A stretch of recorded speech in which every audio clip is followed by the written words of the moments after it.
हाय, मैं सुरभि शर्मा। आज का हमारा टॉपिक है टेंस का, जो बहुत ही आसान टॉपिक है।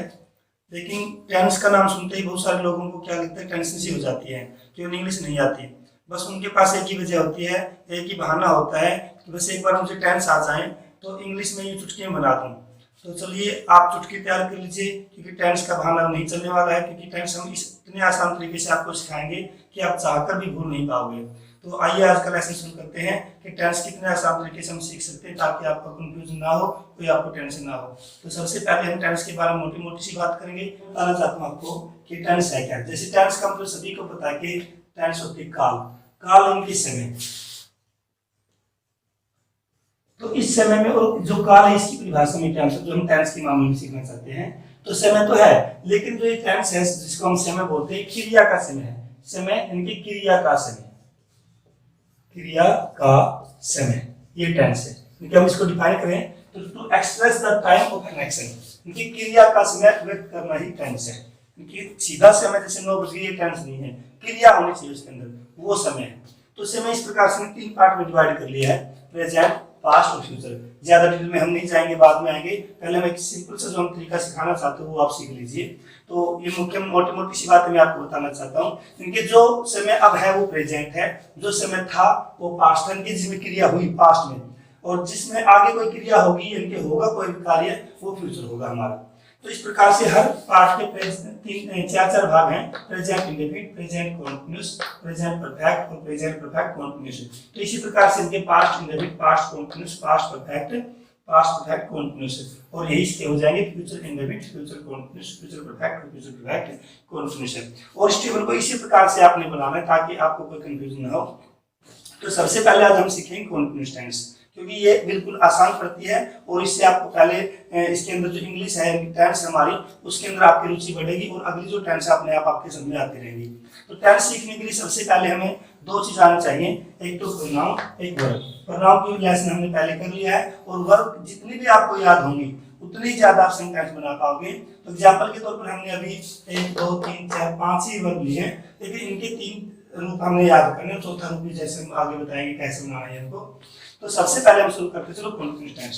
तो कंटीन्यूअस टेंस को भी चाहे प्रेजेंट है, पास्ट है, फ्यूचर कौन सी भी है, तो कंटीन्यूअस टेंस की पहचान ये हिंदी के अंदर कि इसमें क्रिया के अंत में, क्रिया के अंत में जब हम हिंदी के वाक्य पढ़ते हैं, क्रिया के अंत में क्या मिलता है हमें, रहा, रही, रहे, ऐसा कुछ मिलता है, रहा, रही, रहे। और हमने बस 4 मीनिंग याद करने, एक इसका, एक इसका, एक इसका और एक इसका, आपके टेंस आ जाएंगे बिल्कुल 5-7 मिनट के अंदर ही। जैसे रहा का मतलब हम बनाते हैं आईएनजी। तो जैसे वह एक किताब पढ़ रहा है, वह एक किताब पढ़ रहा है, तो ये हमारी क्रिया पढ़ना, और रहा इसके साथ उनकी वर्ब के साथ में हमने आईएनजी लगा देनी है। वर्ब की फर्स्ट फॉर्म होगी और इसके साथ क्या लगा देंगे, आईएनजी। तो रहा का मीनिंग हमने याद कर, लेकिन रहा का मतलब होता है आईएनजी, इनके इंग जिसको हम बोलते हैं। तो रीड ये हमारी वर्ब है, और इसके साथ हमने लगा दिया आईएनजी की रीडिंग। इसको हम वर्ब का चौथा रूप भी मान लेते हैं, क्योंकि गो, वेंट, गो और चौथा गोइंग की वर्ब की जो वर्ब का 4th रूप है वो आपने लगाना है इसके साथ में। या आप ये कह सकते हो वर्ब की फर्स्ट फॉर्म के साथ आईएनजी, या ये मान लो कि वर्ब की जो 4th रूप है वो आपने इसके अंदर लगाना है। तो इस प्रकार हम सेंटेंस आराम से बना सकते हैं। तो प्रेजेंट का मतलब है, और है कि नहीं हमने पार्ट बना ली कि है का मतलब इज, हूं का एम, है और हो होगा तो आर। पास्ट था, थी, थे, एक ही बात है, पास्ट के रूप हैं, और जो होगा, होगी, होंगे, ये जो है फ्यूचर के रूप है। शैल बी और विल बी इसकी मीनिंग है। बस अब आपने कुछ नहीं करना है, वर्ब देखनी है, वो आपको आती भी है, इनके मीनिंग देखने हैं, और बस सेंटेंस जो हमने पहले भी सीखा है कि आपको जो टेंस सिखाई जाती है पहले ये सिखाया, subject plus helping verb plus verb plus object, इस प्रकार से टेंस चीजें आपको सिखाई जाती है, जो कि बोरिंग सा मेथड लगता है बच्चों को। तो इस तरीके से हम नहीं सीखेंगे, बिल्कुल आसान तरीका हम आते हैं। जैसे एग्जाम्पल लेते हैं, वह एक किताब पढ़ रहा है, तो इसके अंदर हमने इसके पार्ट बना लिए, ही और है का हमने नहीं देखना है, पढ़ रहा है एक पॉइंट है और एक किताब। तो पहले भी हमने सीखा कि सब्जेक्ट लिखेंगे हम उल्टा शुरू कर देंगे। तो सबसे पहले वह एक किताब पढ़ रहा है, वह एक किताब पढ़ रहा है। तो कौन सी टेंस है, देखो है तो कह रही कि प्रेजेंट है, अभी तो हमने मीनिंग देखा, तो ऊपर देखते हैं। और रहा कहता है कि कंटीन्यूअस टेंस है, तो कौन सी टेंस होगी, प्रेजेंट कंटीन्यूअस। तो ये हमारा इसके ऊपर रूल लगाएंगे। तो कैसे लिखेंगे देखो एक बार, सबसे पहले इसकी इंग्लिश इनके सब्जेक्ट की हमने पहले भी सिखाया, सब्जेक्ट की इंग्लिश पहले लिखो और उल्टा शुरू कर दो तो हमारी सूत्री इंग्लिश बनती है। तो ही है का मीनिंग क्या है, देख सकते हैं ऊपर, इज पढ़ रहा, इनके वर्ब और आईएनजी, रीडिंग। क्या बच गया हमारा, a book, he is reading a book. अगला वाक्य है, जैसे मैं काम खा रहा हूं तो मैं आई हूं का मीनिंग क्या है, खाना का ईट और रहा का मतलब ING, eating, I am eating a mango. ये हमने बस एक मीनिंग याद करना चाहिए कि रहा कहीं भी हमने आईएनजी लगाना है, ये मीनिंग को हमको ऑलरेडी आती भी है, तो इस प्रकार से टेंस आगे, टेंस भी क्या मुश्किल है। तो यू हो का मीनिंग क्या है, देख सकते हैं टेबल के अंदर हो का मीनिंग आ रही है, तो यू आर याद कर रहे हो, याद करना लर्न, और साथ में क्या लगा देंगे आईएनजी, तो you are learning a lesson. इस प्रकार से हमारी इंग्लिश बनती है। बस इसके अंदर आपने क्या करना है कि कहीं भी रहा मिलो उसके अंदर आईएनजी लगानी है का मीनिंग हो तो इज एम आर में से एक लगाएंगे, हमने मीनिंग आते भी हैं, था थी के मीनिंग भी आते हैं, होगा के मीनिंग भी आते हैं। तो होगा के अंदर क्या करना, बस जहाँ पर होगा हो गया है, तो ये अगर हमारा सब्जेक्ट आई और बी में से बनता तो शैल भी लगा देंगे, अदरवाइज हम विल भी लगा देंगे। एग्जाम्पल हम सीखते हैं एक बार, मान लें कि यही सेंटेंस थे हमारे और अब इनके हमने यहाँ पर था कर दिया है, वह एक किताब पढ़ रहा था, कुछ नहीं करना, यहाँ पर हमने वाज कर दिया, बाकी से इनके वाज का मीनिंग समझ आना चाहिए। मैं एक आम खा रहा हूँ, मैं एक आम खा रहा था, हमने यहाँ पर था कर दिया, तो यहाँ भी हमने वाज कर दिया। यहाँ पर क्या तुम एक पाठ याद कर रहे हो की जगह हम तुम एक पाठ याद कर रहे थे कर दिया, तो थे का मीनिंग क्या हुआ, तो ये वर्ड कर दिया हमने।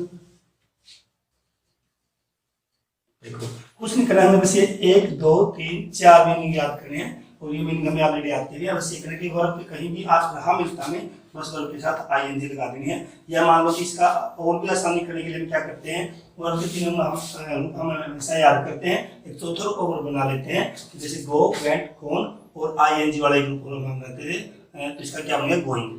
तो यहाँ पर हम वर्ब का चौथा रूप लगा देंगे कॉन्फ्लिक्ट टेंस के अंदर, तो हमारा सूत्र क्या बन जाता है इस प्रकार से, सब्जेक्ट हेल्पिंग वर्ब और वर्ब की फोर्थ रूप, क्योंकि वर्ब की फोर्थ रूप चौथा रूप हमारा हो गया और उसके बाद ऑब्जेक्ट।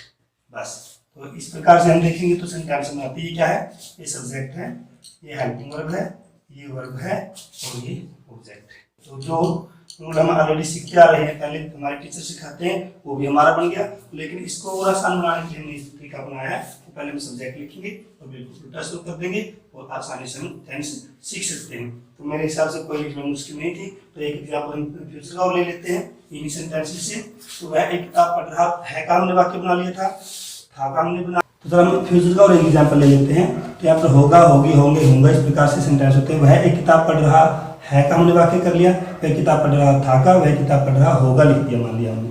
तो इसमें सेंटेंस में क्या परिवर्तन आएगा, होगा बस एक मीनिंग, क्योंकि ये तो सेम है पहले सेंटेंस में, तो हमने होगा का मीनिंग क्या है, शैल बी या विल बी में से लेना है। तो ही के साथ क्या आएगा, ही विल बी, क्योंकि शैल बी तो आई बी के साथ आता है, तो यहाँ पर हम विल बी लिख देते हैं, बस ही विल रीडिंग बुक। वह एक आम खा रहा, सॉरी मैं एक आम खा रहा हूँगा, यहाँ पर होगा कर देते हैं। तो यहाँ इसका मीनिंग क्या होगा, शैल बी या विल बी, हमारा सब्जेक्ट क्या होता है आई, तो आई के साथ हम क्या कर देंगे, शैल। तुम एक पाठ याद कर रहे थे, लेकिन हमने कर दिया दूसरे का वाक्य बना दिया इसको हमने तुम एक पाठ याद कर रहे होगे लिख दिया हमने। तो होगे का मीनिंग क्या है, शैल बी या विल बी छाटेंगे, आई और बी होगा तो शैल बी, लेकिन आई भी नहीं है तो यू के साथ क्या आएगा, विल बी। तो यहाँ पर हम क्या कर देते हैं, विल बी। तो हर सेंटेंस के जो है 4 प्रकार से हम सेंटेंस बनाते हैं, तो उनको एक बार हम अभ्यास कर लेते हैं। सबसे पहला सेंटेंस हम बनाते हैं जैसे अफर्मेटिव,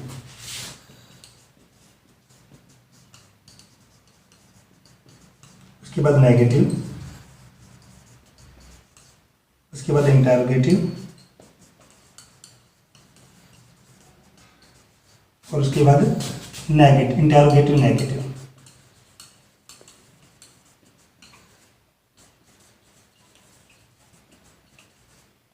सबसे पहले अफर्मेटिव, जैसे वही पहला एग्जांपल ले लेते हैं हम, दूसरा ले लेते हैं अभी। जैसे हम स्कूल जा रहे हैं, हम स्कूल जा रहे हैं। तो हम और है का मीन जा रहे और स्कूल। अब इसके अंदर है ये है और ये हैं, इनके प्लूरल है ज़्यादा। तो वी या फिर मैं ट्यूशन टेंस बना रहा हूँ, वी हैं, आर आईएनजी लगा के गोइंग टू स्कूल। अगला वाक्य नेगेटिव। नेगेटिव वाक्य में कुछ ज़्यादा सोचने की जरूरत नहीं। जो इसके अंदर क्या होता है, तीसरे नंबर पर आप कोई भी सेंटेंस है एल्फेबन के बाद नोट लगता है, इनके तीसरे नंबर पर आप नोट लगा दो। जैसे we first number, are second number और थर्ड पे हम लगा दिए नोट। तो वी आर नोट नेक्स्ट है जो कहते हुए चलता रहे, गोइंग टू स्कूल। ये हमारा नेगेटिव सेंटेंस बन गया। अब इंटरोगेटिव यानी क्या वाला जो प्रश्न बनता है, तो उसके अंदर जो हेल्पिंग वर्ब जो हमने मीनिंग लिखे इनमें से जो भी पीछे दिया उसको पहले लिख दो बस, और इंटरोगेटिव सेंटेंस बन जाएगा। इसे हम इसको पहले लेते हैं, आर वी गोइंग, सेम वही वाक्य रहता है टू स्कूल, क्या हम स्कूल जा रहे हैं। और ये जो अगला सेंटेंस होता है हमारा इंटरोगेटिव भी है, इनकी प्रश्नवाचक भी है और इसके अंदर नोट भी लगता है। तो इसके अंदर तीसरे नंबर फिर नोट लगा देंगे, ये भी नेगेटिव हो जाएगा। तो are we not going to school, ये हमारा सेंटेंस बन गया। तो इस प्रकार से देखेंगे तो हमें कुछ नहीं ज़्यादा कुछ इसके अंदर याद करना है कि एक आईएनजी का मीनिंग, इनके रहा का मीनिंग, एजीएमआर का मीनिंग, वाल्वर का और सेल्फ विल बी का, इनके होगा का जो मीनिंग है। तो इस प्रकार हम सेंटेंस बनाते रहेंगे और पहचान करेंगे सबसे पहले कि वाक्य के पीछे की तरफ से कि टेंस कौन सी है। जैसे है यहाँ तो पता चल गया कि प्रेजेंट टेंस है। अगर यहाँ पर था लगा दें तो इसका पता चल गया तो पास्ट है, तो हम ये उल्टा शुरू कर देंगे, था लगा के बाकी सेम रहता है। और यहाँ पर होगा है, तो इस प्रकार से हम सेंटेंस बना देंगे कि फ्यूचर का है। तो हमें सब्जेक्ट लिख कर उल्टा शुरू करना है और हमारा उल्टा सेंटेंस जो है बन जाता है। उस प्रकार हम आसानी से टेंस से सीख सकते हैं। तो फ्रेंड्स बताओ टेंस मुश्किल कहाँ है, 4 मीनिंग याद करने और 3 टेंस आ गई। तो आपको ये मेथड कैसा लगा कमेंट जरूर करें, ताकि मुझे भी लगे कि मैं सही काम कर रहा हूँ और आगे भी इस प्रकार से वीडियो बनाता रहूँ। लॉकडाउन है, बाहर निकलना मना है, लेकिन सीखने और सिखाने की कोई मनाही नहीं है। अगली टेंस से अगली वीडियोज़ में keep smiling, keep watching my videos, keep learning in an easy way. जय हिंद।